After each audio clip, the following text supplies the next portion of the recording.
Rocco Piserchia would like to discuss Mayor McFarland.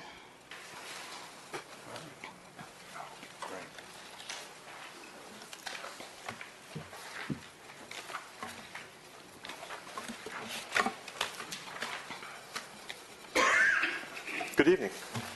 Specifically, Mayor, I see that you found time to participate with Mayors Against Illegal Guns in your busy schedule. Evidently, this group wants to call on the President and Congress to enact tighter gun control laws. I find this very objectionable.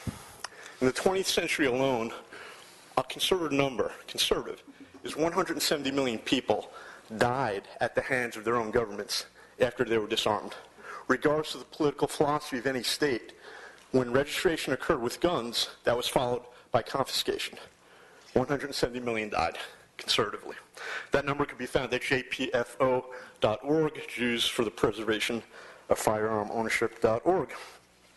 When we look at the level of a city, of a municipality, we can compare two cities. We can look at Kennesaw, Georgia, and Chicago, Illinois.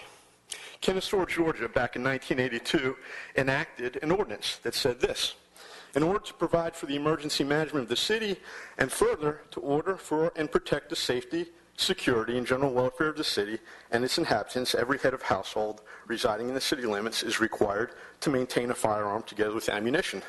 And then there was an exemption, obviously, for certain people.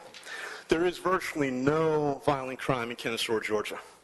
Okay, so it's a very simple concept. Criminals, by definition, don't obey laws, especially gun laws. When you advocate the power, a monopoly of the state to have this power over firearms, when people are disarmed, innocent people die because criminals do not obey those laws. We can look at Chicago. Chicago, Illinois has among the most draconian gun control laws in our nation.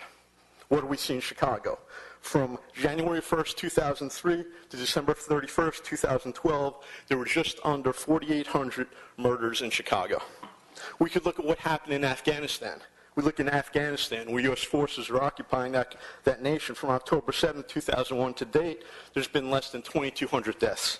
That includes those killed and missing in action and non-hostile deaths. So, Mayor, if you want to see the people of Raleigh disarmed and you want to see more innocents die, then go ahead and advocate our disarmament. I do not see the logic in this. I don't see it legally in terms of the Constitution. I don't see it morally. I don't see it historically. I'd like to encourage you to fight for our property rights and not fight to disarm innocent people. Okay, thank you. Next, we have Tammy Werner.